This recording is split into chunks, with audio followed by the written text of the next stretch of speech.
When it comes to business, there are things that we do that nobody sees. Let's take the business of property management. You think your job is to manage properties. Actually, your job is to make those fund managers look like heroes. I did not want his funds looking bad because in the long term, that will hurt me. I see people who want to try and copy my brands. Like they'll copy the exact same script, but they can't seem to scale. Whereas we're spending more than $3,000, $4,000, $5,000 a day on ads very profitably because we understand that, hold on, we might not make a profit on the first purchase of a customer, but we know what the lifetime value is. Okay, I want to make an exclusive announcement with Dr. Imran, inshallah.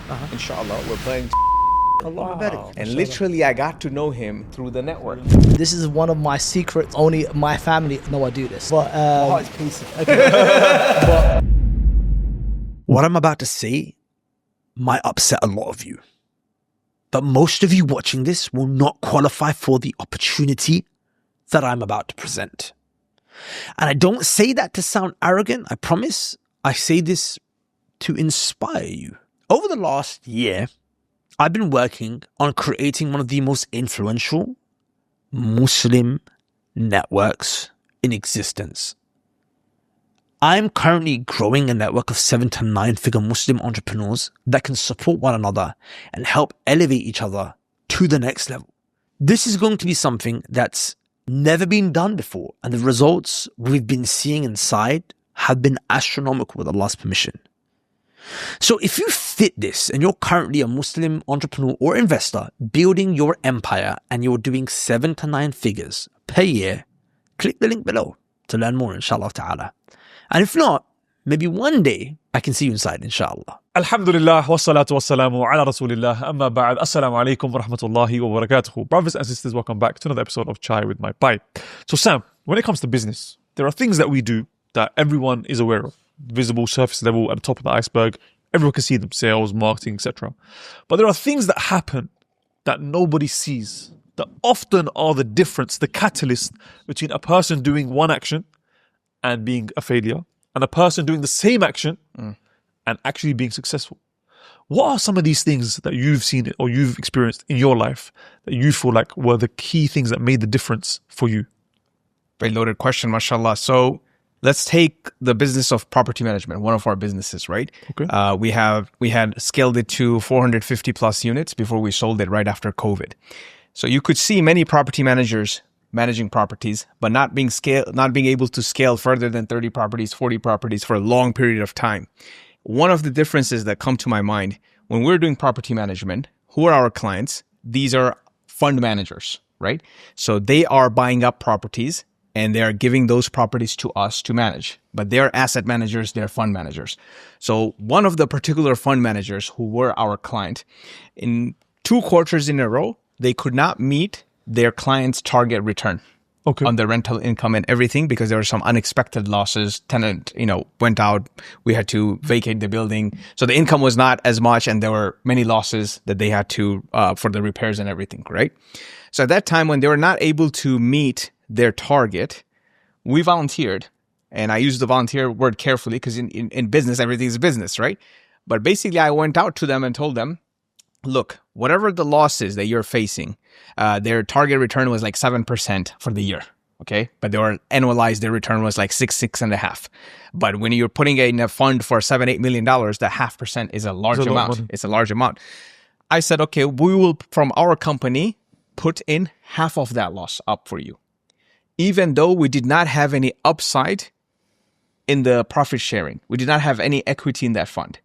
So why did I do that? Because our job, what I understood, a lot of the times in business, you think your job is to manage properties in property management, but your job is to make those fund managers and investors look like heroes to their investors, right? So I did not want him to go back and his funds looking bad because in the long term, that will hurt me. If his business is not growing, my business won't grow. So sometimes on paper, you have to take short-term losses on the paper.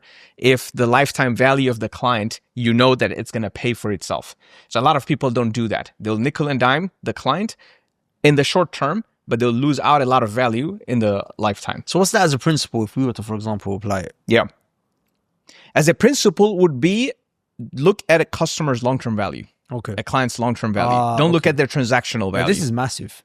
This is massive. A lot of people just see, like, even if it's not a client, it could be a partnership, right? Some people will just look for the immediate upside and end up just tarnishing that partnership that could have brought them so much more, Absolutely. years down the line. Absolutely. Okay. It kind of reminds me of, how we used to say about Arsenal and Man City. Where Man City, they're known for having a lot of money, right? They were funded by, I think, was it UAE? Man City? Yeah? Emirates, right? Or was it Abu Qatar? Dhabi, yes. Abu Dhabi, right? Abu Dhabi. Yeah, Man City. Obviously, they used to just buy all the top players. But whereas a club like Arsenal, what they used to do is they used to focus on growing people from the very, very beginning. They would look at the long game. Where's this guy going to be in this many years? We're going to get him now. He's going to be dedicated, loyal to the club. We're going to get him for cheap. And at the end of the day, that's a long-term play. Whereas they might suffer in the meantime. They don't have star players today. Yeah. But in the long run, they'll see that. Have you had any experience with that or something similar on those lines? Yeah, I see that all the time because I see people who want to try and copy my brands, right? Because now you can funnel hack someone where go into their funnel, buy their product, and basically see exactly what's going on, and they'll try and copy you. And I've had in the last 2-3 years more than a dozen copycats who literally try to copy the blueprint of what they think I'm doing, and they fail. SubhanAllah, they always fall flat on the face because they don't see many of the hidden things that are going on in the background. One of those things is the lifetime value, which I think in e-commerce is more important than ever now in 2025 because ad costs are rising. So the cost to acquire a customer now is a lot higher than what it was last year, and I think it will be even higher next year. So they try to copy the same scripts I'm running in my ads because now you can go into a Facebook ads library and just see all the ads that someone's running, right? Well, like they'll copy the exact same script, but they can't seem to scale. Whereas we're spending more than $3,000, $4,000, $5,000 a day on ads very profitably because we understand that, hold on, we might not make a profit on the first purchase of a customer, but we know what the lifetime value is. And what we've also done is we've increased our average order value. So now actually, hold on, we can make a profit sometimes on the first purchase because they are actually spending more with us on the first purchase. So we're making a profit on the first purchase, but we know also they're going to come back in week 2, week 7, week whatever. All of this is mapped out. They don't see that. So they run ads, they don't make a profit, and then within about a month or two, they just fall flat on their face. So there are all of these things going on that no one sees unless you're on the inside of our company. What's one of the things you do, Imran? So, a thing that I do, and I think also all of us here do, which is overlooked actually, is to just ensure the transaction is halal. To really ensure that my business dealings are halal. There's a hadith of the Prophet sallallahu alaihi wasallam. He said, Allah Azza wa Jalla has commanded you that which He has commanded the prophets, that which He has commanded the messengers. Then the Prophet mentioned an ayah which is to eat from the rizq that is pure, right? And then the Prophet sallallahu alaihi wasallam, he gave an example of a guy. He said, there's a guy, right? This is in the context of rizq. This is in the context of what? Risk. Earning, right? Earning halal. Allah has commanded you what He commanded the messengers, and that is to eat halal, eat pure. Then the Prophet gives you an example of a man who yutilu safar. He's a man who's on a journey. A lot of entrepreneurs, you travel a lot, right? Imagine the kind of you went to China, you went to Sweden, Alamberi, Birmingham, back, America. This entrepreneurs are always traveling, right? And even if it's not traveling from country to country, we're moving around the city, we're going here, we're going there, just trying to close deals. Ash'atha aghbar. And the man is dusty. He's so hard working. His journey, his travel is so long. The guy just looks tired, worn out, disheveled. He's grinding so hard, right? And not only that, he's a guy who understands that the power of dua, like Allah is going to give him a rizq. يَمُدُّ يَدَيْهِ إِلَى السَّمَاءِ. He raises hands to the sky, right? And he's humble. He calls out to Allah by His name, Ya Rab, Ya Rab. He understands I'm a slave. He's very humble, right? So he's got these characteristics that a lot of Muslim entrepreneurs have, right? Moving around, hard working, making dua to Allah. But then the Prophet said, his food is haram, his drink is haram, his clothing is haram, he was nourished in haram. فَأَنَّا يُسْتَجَابُ لِذَلِكَ وَكَمَا قال النبي صلى الله عليه وسلم. How will Allah answer to his dua?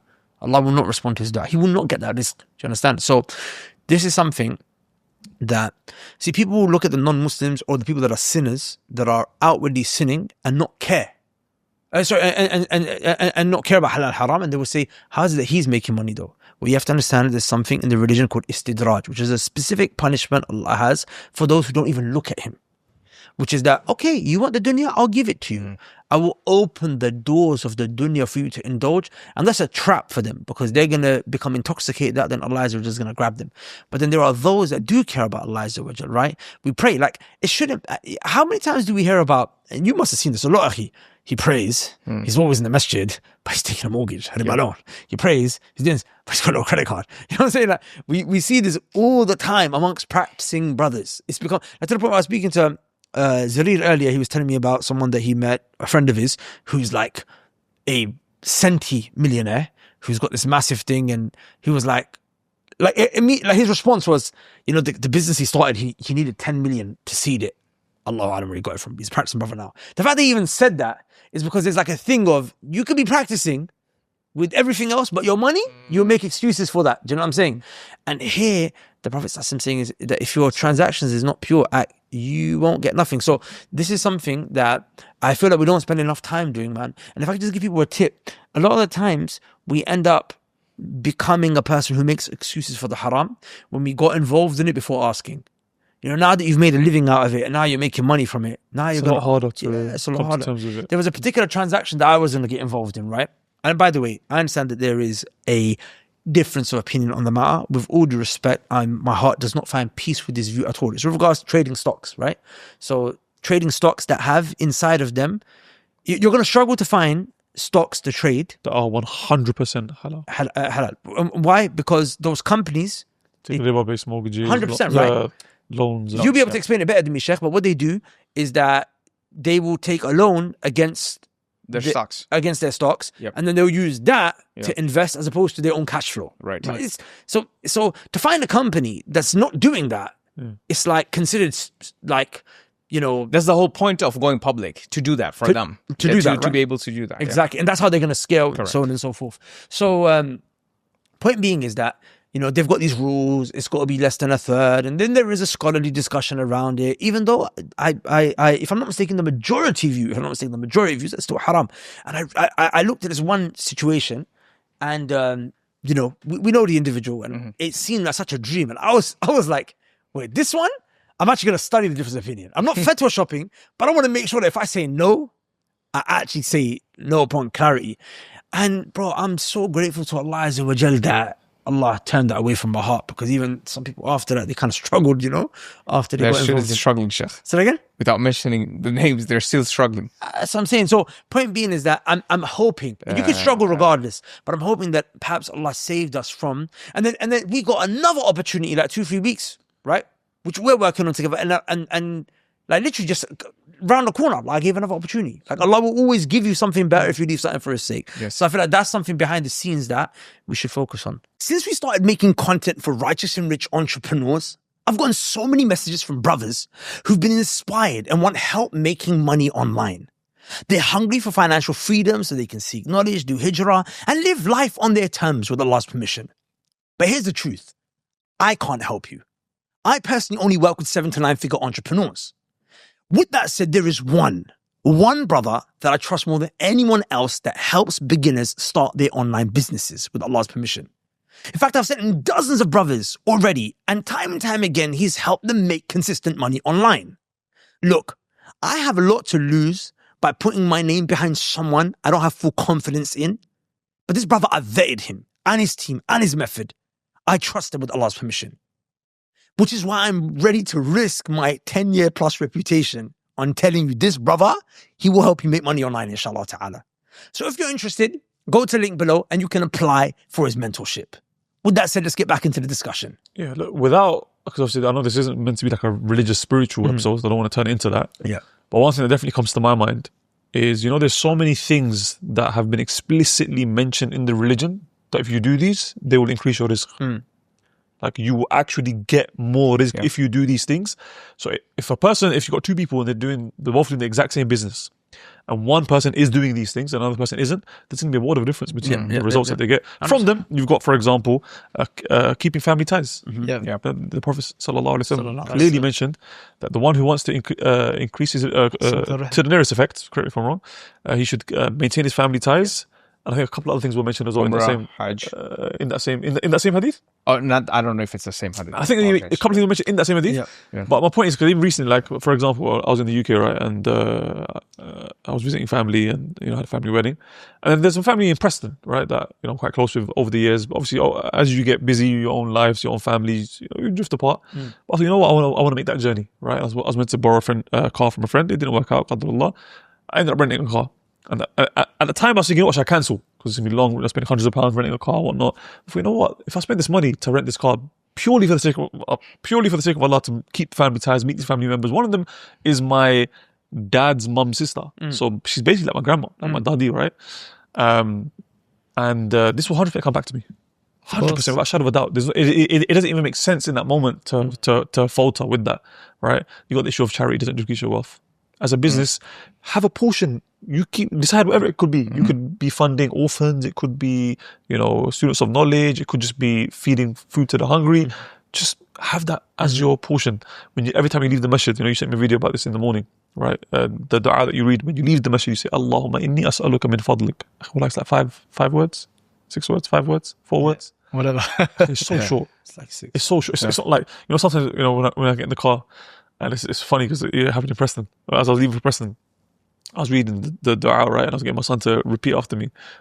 By the end, he was like, why was that dua so long? And then on the way back, after that, every time I said, we're going to read this dua, it's a long one.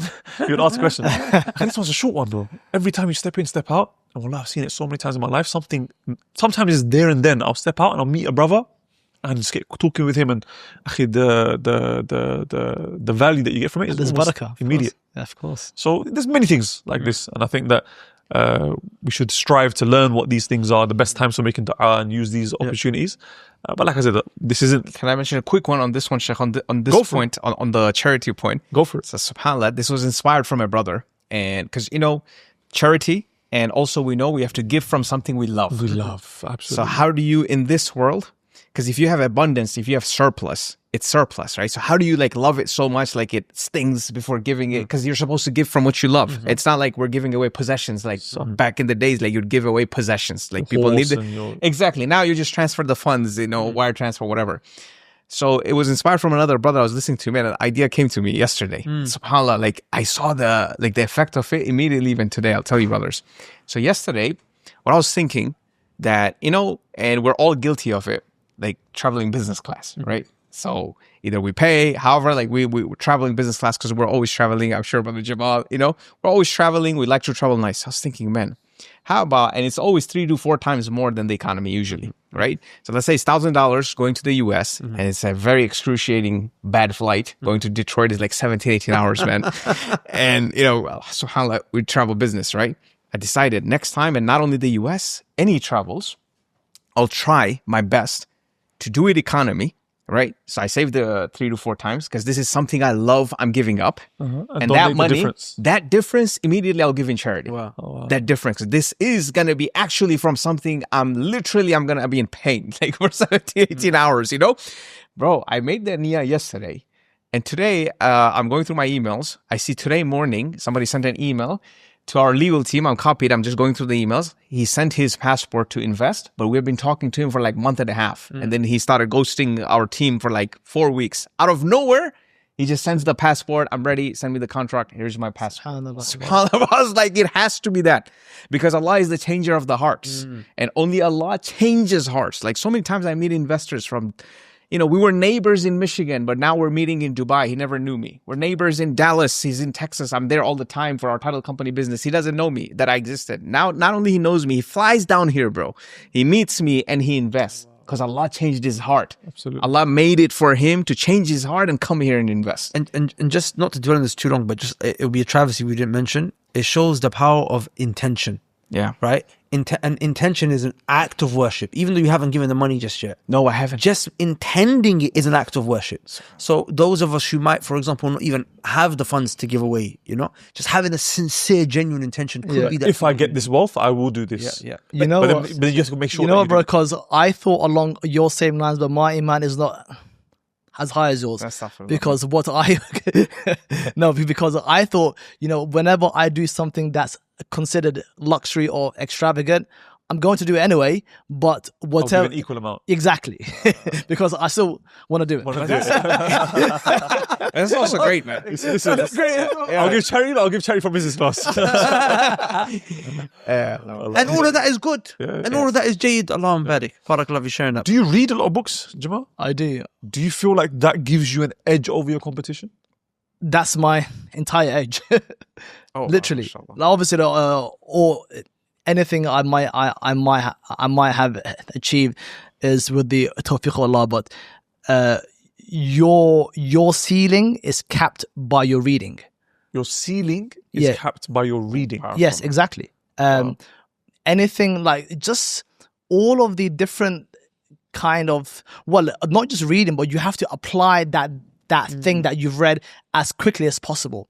And I think that's one thing that people don't know about me that has really allowed me to achieve outsized growth, alhamdulillah, which is I might just get one thing and within an hour, I'm already trying to implement it in the business, because it's the speed of execution that is so damn important, because there's no shortage of good books or good podcasts or good ideas, and we always go, we're always exposed to these inspirational ideas, right? But how many people actually take the idea from a reel, even not even a book, but just like a 30-second reel, and then go ahead and implement it? Right now, you guys have shared about the things that increase risk, silat al-rahim, and so on and so forth. These are great ideas. How many of us who are in this room, who are listening, are going to go ahead and say, you know what, I'm going to go ahead and do that straight away? Love it. Very few, very, very few. But books are everything. And this is one of my secrets, I've literally not shared this with anyone. Only my family know I do this. So be very careful about the show, okay? Okay, sure, Ali. But it's pacing. Okay. But do you know how, you can sit down to work, or you can start your day, and you just might have had a bad night's sleep, or there's something going on in your life, and then you sit down to work, and the person showing up to work isn't the best possible version of who you are. Yes. So you might go through all the same motions of work, but your output for that day is just weak. The ihsan's not there. Yeah, it's not there because your mind is not there. Your mind isn't in the best possible position it could be in. And there's one book which is I forgot the name, but the gist is you are what you think, or something like that. Or no, sorry, it's called How You Talk to Yourself. How you talk to yourself. Yeah, and it's a really short book. It's you can finish it in a few hours. But wallahi, that book has changed my life completely, because it talks about how people go through personal development journeys. Journeys, and they might go through a lecture or go through some kind of coaching, but they still, year after year, they're reading about financial freedom, they're reading about this, but they're still in the exact same position because they haven't changed their internal software. Oh, wow. Yeah, their internal programming of who they are is still in that really low state that's keeping them stuck. So the whole book is about how you talk to yourself. You can upgrade your software. You might be trying to do all these really big moves, but you're still operating on Windows 95, right? So how you talk to yourself, and so he gives you like a script, but then I was able to take that script and flesh it out myself based on what I'm trying to achieve. And then he talks about how you can either read that script where every morning and every night you kind of reprogram yourself. And wallahi, within about 2-3 weeks, you just find yourself showing up differently. So now what I do is I have that script on my phone, and then every morning while I'm brushing my teeth, I listen to it every morning. Every morning. Every morning when I'm brushing my teeth, I listen to that script, and it just sets me up for the day. And before I go to bed, I listen to it again. How long is it? It's about 5 minutes. You know what that reminds me of? You know when you guys went to Kuwait and for the whole student loan thing, and you sat with a scholar, you sat with the sheikh, and you asked him, sheikh, give us some advice on seeking knowledge, how we can seek knowledge, and whatnot. And he literally, bro, he was raw. Yeah. He was raw. Yeah. He goes, how many times have you asked this question to scholars? If you had implemented what the first guy told you, you wouldn't need to be here asking me this question. And then he answered the question, he gave some advices. But the point he was making was just be a person of action. Yeah. Be the doer. Be the doer. Don't be someone who just asks these questions and you get that little dopamine hit. Oh, alhamdulillah, ask the question. I got the answer. End the podcast on that point because literally, this is what I should tell everyone in the agency. Literally, like, everything. Yeah. Yes, repetition helps and all that, but only if you did what you know by far. And alhamdulillah, I think I forgot who said that, but you actually understand the quality of a man by actually seeing how much of what he has learned, good knowledge, he has implemented over life. You actually understand the quality of a man. I'll give you an example, right? Just to kind of drive this point home. So there's a brother, right, that I know, that we all know. You guys might have met him. Brother Abu Lahya, right? The guy doesn't read. He doesn't read. He doesn't read, right? Faisal here, he says to me many a time, he said, the only book I've read cover to cover is the Quran. And he says, I'm not saying that like as something to be proud of. Do you know what I'm saying? Like, that's the only thing. Some brothers don't read, but they're successful because whatever knowledge they have what? Implemented it all the way to the end. Do you know what I'm saying? But with that said, I just want to make something very clear. Read. Absolutely read. Because, people who read, they just have so much more about themselves, man. They're solving so many more problems than just their business. And it's going to be easier for them to ascend up the ladder when they need to scale and do other things and so on and so forth. I also just want to say one thing I don't think I ever thanked you for. You mentioned something which really shifted the way I have been approaching my reading for the last 6 months. You said every book, just ask yourself, what's the one thing that the author's trying to tell me that I can take away that's going to move the needle forward? Because I remember what I would do. It's I get very overwhelmed when I'm reading. I'm just trying to take everything. I would even go back, highlight everything and trying to memorize things. But that gave me the freedom to just be like, you know what? He's just got one point he's trying to make. And even if there's not one, there's one point I can take from this that will move the needle forward. Now I just do that. And even if I can't just bring everything back out the book and I haven't implemented everything, what's just the one core point? And I'll be honest with you, bro, it's been compounding for me, man. Well, alhamdulillah. Yeah, that was great to hear, man. Give us something else, inshallah. I think, Sheikh, on the reading, reading outside sometimes of your craft is very important to be well-rounded, right? Yeah. So I primarily read history, market cycles, and I'm studying other great leaders. Okay, and under great leaders come political leaders and business leaders as well. And there is so much to learn and so much you can anticipate in your business. And sometimes, and I always mention, we're in the business, knowingly or unknowingly, we're in the business of sizing up people because we're always in rooms. We're trying to negotiate. We're trying to get something. We're trying to persuade people. We're trying to innovate. So understanding people comes when you study other biographies, when you study patterns, when you see people's decision-making, how they flip, what do they do, start studying their body language, studying all those things. So there's many facets that we need to study outside of our craft that we don't know, it will actually help in our craft. For example, like studying market cycles, right? So Japan from 1980, they had a market boom so much because the credit was easy. Everybody was able to get loans. So the market, I'm talking about real estate market, right? So real estate just inflated, right? Then for 40 years, it was stagnant because it inflated so much and they couldn't bring it down. Right? Because it was just stagnant because the credit was easy. So now similar things have started happening in the US, you know? So you cannot actually predict when it will happen, but you follow the cues and you'll see it's going to happen. So this is what exactly happened in the US during COVID. They lowered the interest rate to like 2.5%. And of course, goes without saying, disclaimer, interest rate is haram. But from a commercial standpoint, when it's 2.5%, it's for them, it's like free money for people, you know? So 2.5% you pay, okay, keep buying house. Now the house price is so inflated to the point that new construction homes are cheaper than existing homes. Oh wow.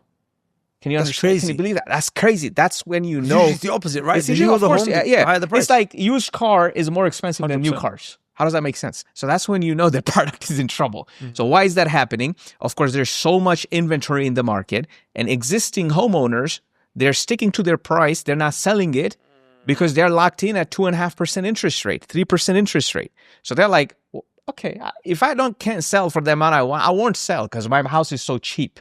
I'm paying so little. Because now if I sell, I move, I have to get on a 7% interest rate.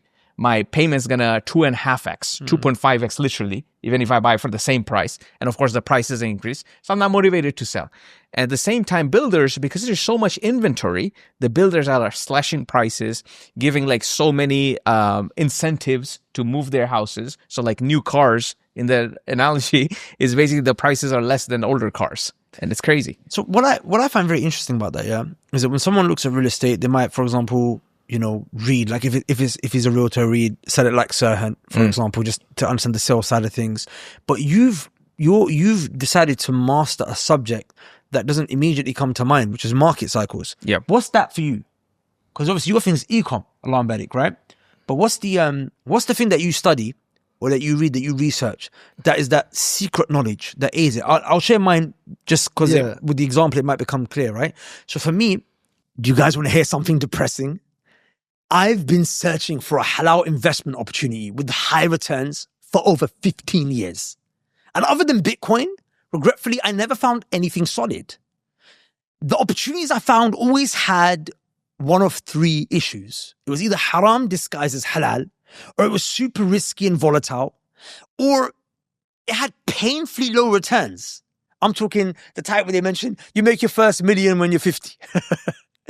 But that all changed when I interviewed the most impressive real estate investor I've ever met, Brother Sam Amin. I interviewed him on my podcast, Righteous and Rich. And he blew my mind away with a halal real estate investment opportunity where he's helping his investors get 50% returns in 2 years. Allahumma barik. In fact, some of the most well-known students of knowledge and well-respected businessmen have invested with him and made hundreds of thousands and even millions. Allahumma barik. And get this, it's actually halal. There are no dodgy fatwas. There's no tricks. It's 100% halal. But there is a catch. There's always a catch. The catch is you have to have at least $100,000 liquid ready to invest within the next 30 days to qualify for his current development project in Dubai, where it's projected that he's going to be giving 50% returns to his investors over a 2-year period, inshallah. So if you're interested and you'd like to book a call with this team, you can do so at the link below. But just a heads up, if you don't have the $100,000 ready to deploy in 30 days, they won't take that call. With that said, let's get into the podcast. I'm in the business of human beings, right? Through the network, creating networks, creating communities, doing events, and also content, right? This whole media thing. We're in the business of basically communicating with and connecting human beings. So someone might think, okay, cool, well, these guys are reading books like Unreasonable Hospitality and, The Art of the Gathering when it comes to like events and community, or maybe it's like, okay, when it comes to social media, they're reading Primal Branding and Superfans. And yes, I read that stuff, but what they don't see is I read on human behavior and behavior, huh? Pride and Prejudice. No, that's I am reading Pride and Prejudice, but that's something else. That's something else. No, but I'm talking about what they call behavioral economics, right? Behavioral economics, understanding how studying heuristics, things that just get people to behave in a certain way, understanding how human beings move, right? So everything from NLP up until principles of influence and everything in between. I have to understand that because I'm dealing with human beings. Do you understand? I have to be able to look at a man and just know how he's feeling, know what his mood's like, know, who to connect him with, and so on and so forth. So that's like my hidden subject that's behind the scenes that, to be honest, I won't even talk about. Like, I'm not even making content about it. Do you know what I'm saying? But it's something that I do that's probably more important than studying all the other stuff. What's yours? What about you, Jamal? Give the Mine's copycats marketing. some free game. Yeah, mine's marketing. Like, I love marketing. I was in a mastermind in Hong Kong last week, and he mentioned a book called the Hawk Method. The Hawk, and I downloaded it on my Kindle that very same night, and now I'm reading it. And so I love marketing. I love watching ads. I love watching, seeing how they kind of, spend the first 2-3 seconds of the ad to see, hold on, they did that. Why is the camera angle from there? Just trying to really understand how marketing works, because I think marketing, well, business is operations, sales, and marketing. But I think marketing is probably the most important thing, because you can have, and the reason why I say that is because you can have the best product, the best sales, but if no one knows about you, if you don't exist, then nothing else matters. So it's the foundation of everything. And I've seen businesses struggle that have the best products, the best like the best services out there, but they don't know how to market. And if they know how to actually get their word out there in a way that cuts through the noise, they could literally turn the business around overnight. And so I kind of obsess about that, and I use it in my own brands, but I want to kind of understand a bit like you, the human psyche of, hold on, why is that ad blowing up? Why did they start it with that first line instead of that line? And if you really master marketing, what you'll find is that the ad platforms, Meta and Google, they'll reward and incentivize you because they care about the user experience. And if the user is actually enjoying the ad, they'll drop your CPCs, your cost per click. So you're actually paying less to advertise. Oh, wow. So it creates a flywheel effect where if you can master ads, you can actually spend more, drive more leads, and it just kind of gets the whole flywheel going. So I love marketing, man. You mentioned Kindle. So out of curiosity, do you prefer reading on a Kindle over physical books? No, I don't. Okay. But I was Just in Hong convenience. I was in Hong Kong and I couldn't Execution, brother. execute. But I've got a library at home, and the shelves. I've got more books on my Kindle than in my home library, and I love the feeling of the of the book and the smell. But sometimes it's just a lot easier to have something on the Kindle. And one of my other hidden things that I do is I read before I go to bed, but I don't read with the light on and with a normal physical book. I do that sometimes, but one of my private routines, if you will, is I turn the Kindle down to like 1 or 2 lighting setting, and then I literally read it while I'm sleeping. I'm about to sleep. And then boom.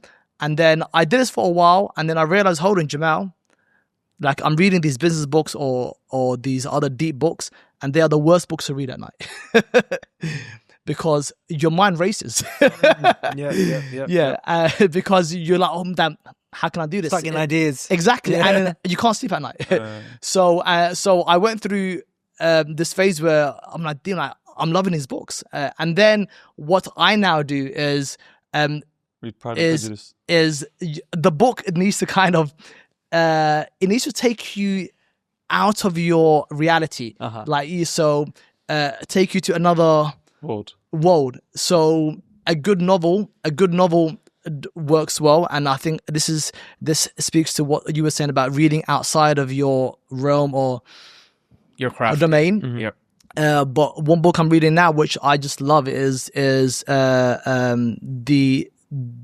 Secret Love of Allah, or something about. I forgot the name, but it talks about. It's a very spiritual book about how you can love Allah more, and it's a good heart softener at night. And I enjoy reading maybe 2 or 3 pages, and khalas, I knock out. Very good. So Sam, something new. Inshallah, something different. What else do you do? I think, Sheikh, you touched on unreasonable hospitality and creating those client experiences. I think we can talk about these experiences, the wow moments that people don't see. Because people will think like, how is this guy, how is he building a cult-like following in the business? Like, how are investors blindly trusting him? How are agents not leaving him, even though there are so many agencies coming? Like, how are these things happening, right? It's because they don't see these touches, the wow moments. I'll tell you something that comes on my mind, like very recent. It happened, like literally just 4 days ago. So I'm at this investor meeting. He flew from UK. He had 3 exits so far, and he's working on his 4th exit. And al-Mubarak. And his third exit, his son was with him. MashaAllah, 23-year-old, very bright, one of the brightest 23-year-olds I've met. Allah Mubarak, right? And his 3rd exit was like 50 million pound. And he was mentioning that his son played at least a 20% impact on that exit. Like his son played a role, the 23-year-old, at least 1/5, of that 50 million pound. He's saying that, it belongs to him because he did a lot, in putting these things together. I was talking to the son, mashallah, young, energetic, and very well-read, and knows a lot about private equity firms, how they're structured. So he was talking a lot. So we're talking, I was really enjoying it. I felt like I'm speaking to someone much older than me, mashallah, Allah Mubarak. And he was also critiquing some of the companies in the Muslim space, in the, in the fund management, wealth management, whatnot. We're not going to mention names, and very valid critiques. Like, it's like, this is wrong. This is what they should do. This is what they do. Okay. So that meeting was done. And then second meeting when we met, it was a follow-up dinner. Okay. So for him, I got the What It Takes book, the Stephen Schwartzman book. You have read also, Sheikh, right? So that one, instead of ordering from Amazon and giving it to him, I took my personal copy that I read, and this is one of those books that's just like destroyed, in my personal notes. And I gifted it to him. I was like, bro, you are the right man for it. And inshallah, in 10 years' time, because he's 23, I'm 33, he's going to be far ahead of whatever. Inshallah, if he stays on the track, and if he implements, if he learns from his father, right company, relies on Allah, he's going to be far ahead. So I gave him that book. And subhanAllah, it was a very emotional moment. Of course, he was very grateful. Father was very happy. And then our relationship just deepened. So I did not do it with the intention that, me doing this, his father is investing X amount, which is already a very big amount. Now he's going to increase his investment because I did this. None of those intentions, because I genuinely feel like, because I have never gifted this book to anyone, right? It's a book I've read so many times, but I really feel like he's going to put it into good use. But there will be a byproduct. And it's just natural byproduct that happens, because a lot of us, we naturally care about people. We generally care about people, but we don't know how to translate it into our business, or we just disconnect our person to our business, or we just disconnect. Okay, this is personal branding. This is what I need to do for personal branding. And this is business branding. This is what I need to show for company. Sometimes we just make it too complicated. Yeah, 100%. Me is my business, so everybody should speak the way I speak. Everything, the energy should translate how my energy is. And the energy is, you pick up on these small things. For example, like today, another client, we were supposed to have a meeting at 1:00. He canceled last minute because he came from Canada and he got some sort of bug or something. So Fahad, he sent an IV drip guy to his hotel. To feel better, because that's what actually, it's in us. It's in all of us. Yeah. We would actually do it for ourselves and for our family and whatnot. But when it comes to business, sometimes we put a hat on that is too artificial. Yeah, 100%. That is like, okay, what's the correct? There has to be an exchange of value every single time. Exactly. What would you do for a brother, man? If you hear he's like new in town, and I know how that feels. Remember in the first Righteous and Right, I had teary eyes for the 3 days because I had allergy, So I know how that feels when you come from North America in this heat, and if you get affected by an allergy or bug, you're like so helpless, man. Like, what's going on? So if you see something, like, what would you do? You would like, okay, where's the IV drip? Now that we're in Dubai and it's so easy, just call this guy. He's gonna mobile guy, go show up. In like 2-3 hours, there's some allergy IV drips. Like literally, you're just like a new person in 2-3 hours, and by the will of Allah. So we're sending that over to him. So these touches are so important. And again, I'm mentioning that it's not with the intention that this will increase my business. It will be a natural byproduct. It will be a natural byproduct. So this principle of the religion. This is unreasonable hospitality, which is creating these wow moments, and you don't have to program it. Like it should be programmed in your mind, and it comes from top down, from the leadership. It should be an ingrained culture. Was that brother the same one you mentioned who found out you had cancer? The first one, yes. The son. The brother of the The son. So who his son got- recovered, huh? Son recovered, mashallah. Alhamdulillah. Alhamdulillah, yes. To be honest, So you know, it means I asked you that was same. Yeah. That was actually on my mind since Yeah, that I day. didn't was finish the watching the story. podcast back. You didn't finish the story. Yeah, I didn't finish the story. Alhamdulillah, Yes. the full recovery. A thing that I'd like to add on to this, that I think everyone understands, like, for example, the importance of networking. But really, networking, I think, having a network, right, is very, very, very important. Now, when I say network, this term is usually thrown around. Some people think they have a network, but they don't have a network. You know, just knowing people or being in a community doesn't mean you have a network. I'm talking about having access to people that can help give you access to resources that you can't get on yourself, that you can't get for yourself. And it's got to be people that can help you get access to things that are actually relevant to you and your business and your industry or whatever it is, right? So this is very important. Now, I believe that with Allah's permission, this has probably been the most useful thing that I've built over the years is the network that I have, right? Like I don't have anything else. Like, do you know what I'm saying? Yeah. Other than network. So So, quick story from the network. So a brother I met from the cave, right? Yeah. And we had a meeting today morning over breakfast. The cave, by the way, is our It's it's the hidden power. Alhamdulillah. So basically we met him and we're talking something. I forgot how the conversation led there. But he's like very casually, yeah, I have a friend who's an ex-military guy. He reverted to Islam. He can get you this. You know, it's like something very rare. Yeah, yeah. Like, I don't want to mention it on the camera, but like very rare. It's like, We can beef it. I was like, it's some sort of oil that comes from like crab, spider, whatever. I just found out about it, like, and it does some things to you. Okay. Okay, let's get oiled up, baby. So he's like, yeah. So he's like, oh yeah, this is, he does this very casually. I'm like, man, now I have access to ex-military guys who are in the business of going to these tropical rainforests just for hobby. Yeah. Like fighting with spiders just for hobby. That's Fighting with mad. snakes for hobby and entertainment. Now I have access to those guys. I think I saw the same brother's post when he mentioned that he went to the jungle recently. yes, Well, the I same took a brother. Who's the screenshot. brother? I sent it to him. Abu Faris. Oh, Imran, He took a screenshot. I sent it to him. I said, "Akhi, next time you do this, Take me. bro, why the flip do you take me this time, bro?" Yes. Like, He next didn't time even this, know he you was going, have by to the way. take me. That story. He didn't even know. And then he was like, "Bro, I don't want to go back." He was like, "Bro, trust me, you don't want to go back either. The jungle Yeah. is a madness." But his point is very valid. Like you told me the other Yeah. day, one of the guys that inshallah should be joining the cave soon, the lawyer who Yes. helped a brother. Very well-known figure.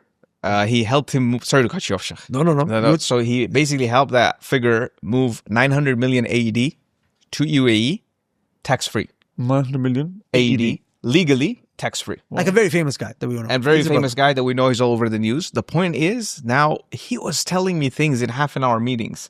And this is what we always talk about. You think you're in a room and you know it all, right? Then you go to the next room. Like, I can't wait to get my hands on that book that he said, How to Talk to Yourself.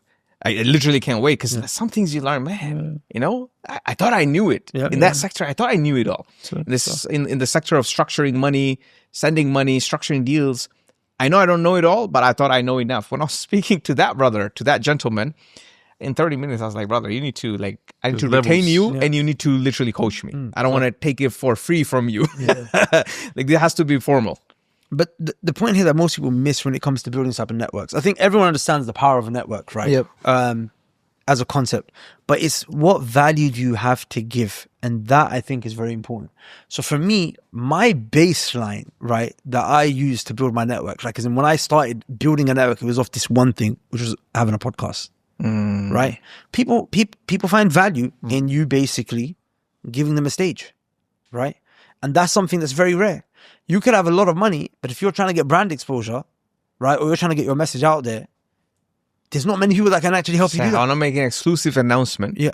that I did not even tell you yet. I was Okay. going to tell you after the podcast, but we'll put it on the podcast, inshallah. Okay. And it happened through the network with Dr. Imran, inshallah. Inshallah, we're planning to open up our own health and wellness center. Wow. We're literally we're formalizing the partnership. And literally, I got to know him through the network. And so in today's meeting, we had an early morning breakfast meeting on planning, and Fahad was with me, our chief of staff. Allah barik. So he was listening to everything. And he was like, Brother Sam, I know, like, you're great. You know, I'm with you. I'm learning so much things. but out of all the brothers, why did he choose you to partner up with? I was like, well, bro, I did not think about it. You should ask him next time you see him. But maybe there was some value added. I don't know, Allahu Alam. But, we were in the same room, and that's what made it possible, inshallah. And it will be a big thing for the whole network. We'll bring a lot of new things, inshallah. That's amazing. That car accident, my shoulder's been a bit. I told him on it. My issues, I don't really. We'll do a little something. I actually need to go to him. My foot's been hurting as well. Oh, he That's changed amazing, the man. game for me, brothers. Yeah. Like I was not to show off, but a little bit show off. So I lift, 65 kg dumbbells in each hand. So it's already they say it's like a lot. Alhamdulillah. I never. The way I found out it's a lot. It's like I see everybody staring at me. It's like, how is this small guy lifting so much? Does he need help? 65 So kg. on each hand dumbbell, right? That's how I knew maybe it is a lot, But anyways, after doing a session with him, I started lifting 75 kg on each hand. So sometimes we don't realize our true strength. Oh, wow. Because there's stiffness. Because of stiffness, you think you don't have strength. That's why you're not being able to lift. But it has nothing to do with your strength. Your strength will actually allow you to lift a lot more. But because we're so stiff. 75 kg. Wow. Allahumma barik.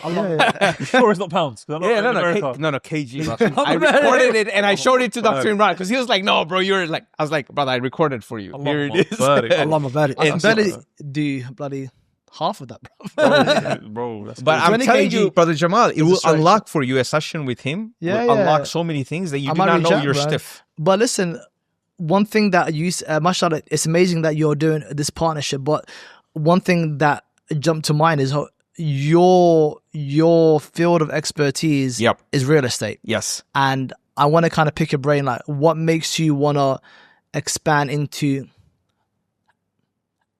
a Health different and vertical. wellness. Yeah. Like, because the way I operate is, hold on, if it's not something that I'm an expert in, khalas, like I stay in my lane. But you might say, he's the one who is the expert, I'm just a partner, so I don't need to be an expert. What's your thoughts, bro? That's exactly it, bro. Because I'm also, very good question. I'm also 100% from that philosophy.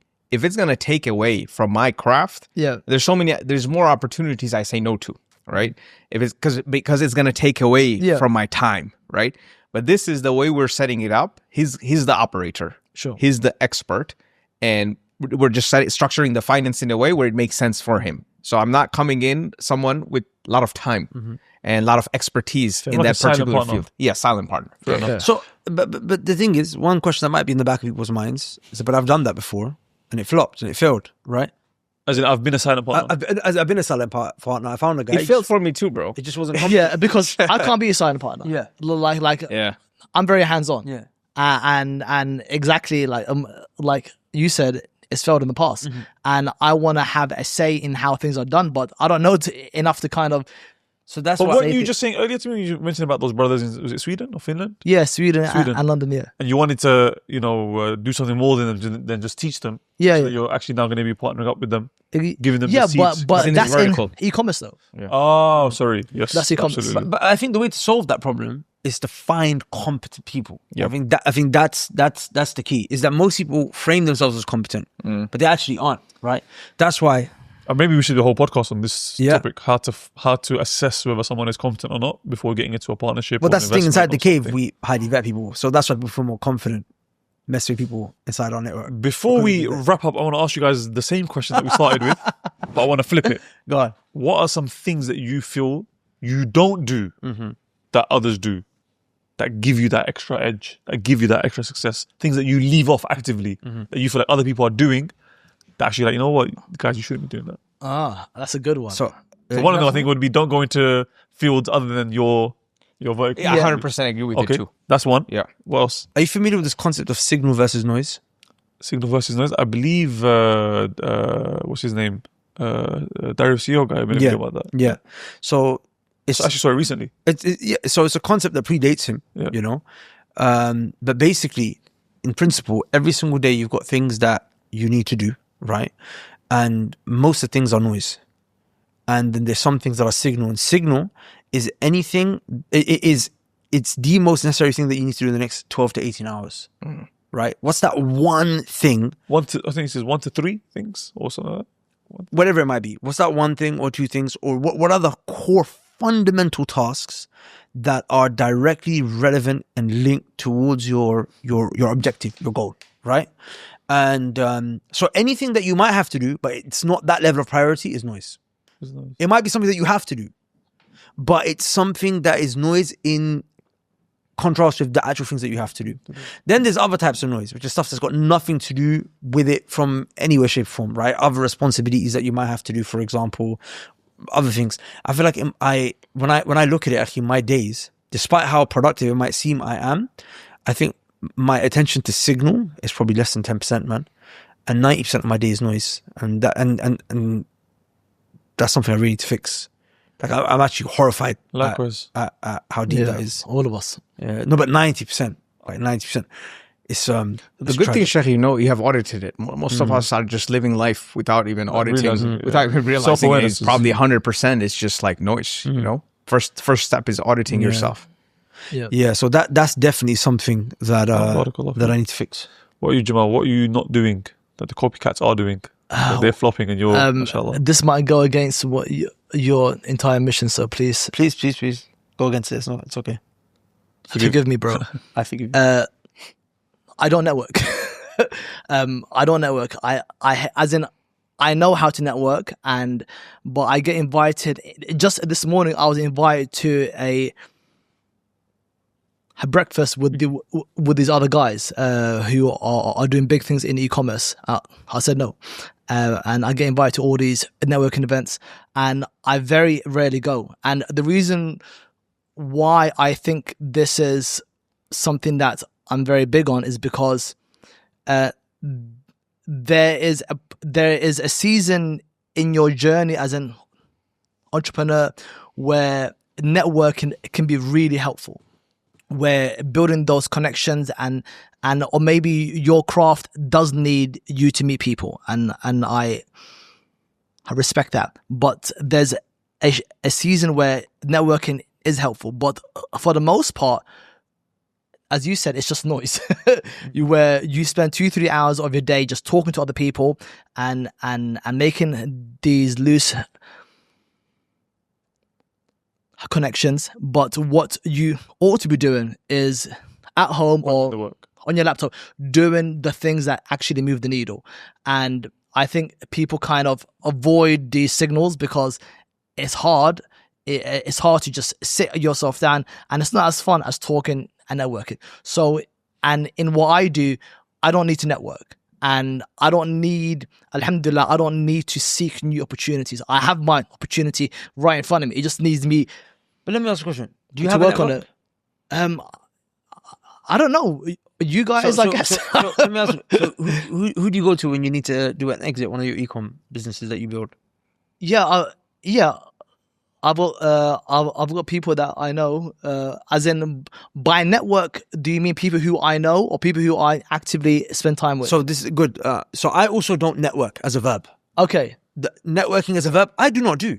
Hey, we're networking. Let's go to a networking event. Bro, that's dead. 100%. But I have a network. Okay. I'm saying when I like I said, when I host someone on my podcast, he's entered my network. Now we obviously have a product, a service. The Cave is a network, right? So now my network is it's gone over there. But that's because we're serving people by having a room where everyone can access each other. But prior to that, bro, my network would come through work. Do you know what I'm saying? Yeah. So if you need to get certain things done, like for example, you have access to Dan Henry, right? If I'm not mistaken. So he's in your network. Do you know what I'm saying? Now you paid, you went to masterminds, you went to programs, but you've built a network. And I'm sure that having access to those people, it comes in handy when you need it. Yeah. And that was my point. No, and that's correct because I'm now in the process of, a DD for one of my brands. And it was through my network that I found a buyer. So yes, I do have a network, but it's a very valuable network as well, Lambert. It is, and I think I'm glad you made that a distinction because networking and having a network are two different things. Yes, that's a very important distinction. Yeah. That's why we play paddle, and it's not a networking event. No, bro, we play paddle, but there's guys. You're building your network. Exactly. But that whole concept, hey guys, let's talk. Hey, look at me. That's just guys trying to sell you something. Last but not least, Sam, what's one thing that you leave off actively that you feel like is a killer, makes a difference? For me, and it could be, all of your brothers might disagree, But for me, it's social media. So I never had social media apps on my phone. I still don't. Any of the apps. Okay. Zero. So it's only WhatsApp, and that too, most of the times is on Do Not Disturb. So I only check it. So I don't want the algorithm to tell me what to see, what to look. So when I need to know something, I go on YouTube, type exactly who I want to listen to, what I want to listen to. I listen to that, I'm out. And that has tremendously, because for me, guarding my thoughts are very important when I'm by myself. Absolutely. And guarding my words are very important when I'm with people, right? And I think it starts from managing not tasks, but managing attention, right? So if my attention is going to social media without us realizing, thoughts are coming.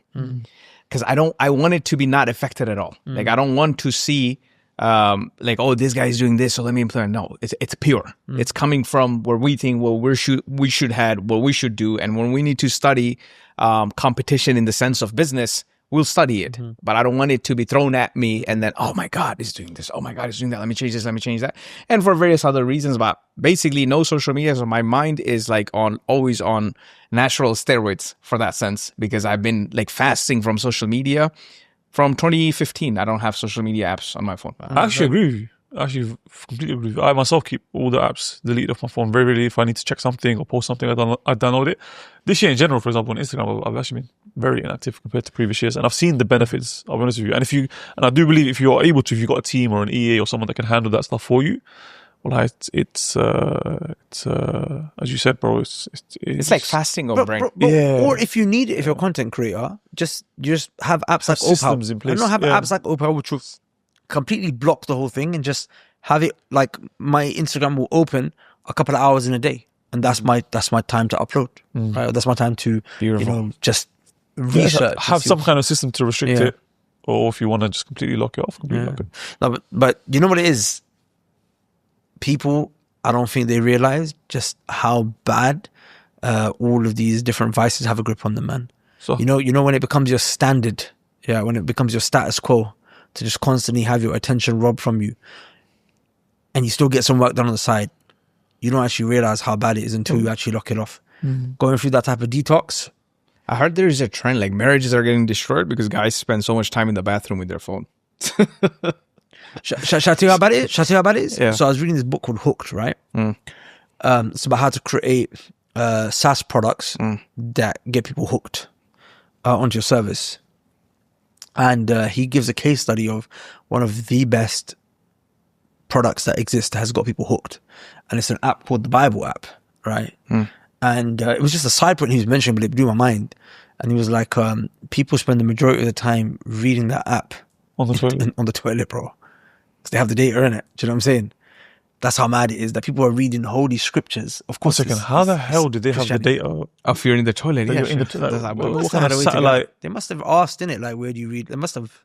Okay, I thought the phone was tracking that. Man was in the toilet. You never know, Apple Health reading the Bible. That's what I'm saying. Like, they've got ways of tracking stuff. Siri's listening, here's a plop. That's just, reading the Bible. The point being is that, of course, Muslims don't even mention the name of Allah in the toilet, right? Yes. But point being is that there's other things people like consume shit in the toilet. Yeah. People reading the religious book on the toilet, that's how bad it is. Yeah, but as you said, if you're a content creator or if you're trying to build your personal brand, you need these apps on your phone. So I think we have to kind of make the distinction, because that is really cool. You can't just I think to say like what you're doing is very Spartan, is the OG, mashallah, and I don't think very many people cannot have these apps on their phone.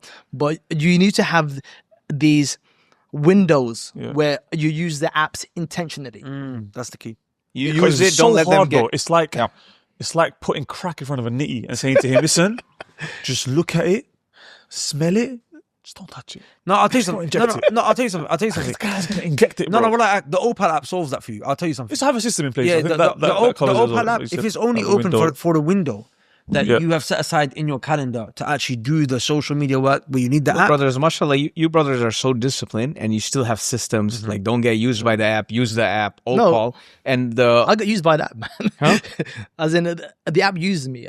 I'm not gonna lie. Yeah, there are times when So you I get was sucked going to into say, it. but think about like the 90% of the people, they actually don't need the apps. Yeah. There's no business on the apps. They're not content creators. There's nothing the apps are doing for them. Literally nothing. True. Yeah. So, cool. With that said, anyone want to add any final remarks? Jazakallah khair. I can see you got something cooking, no? No, you know what it is? You were so abrupt when you took it that you actually made me forget.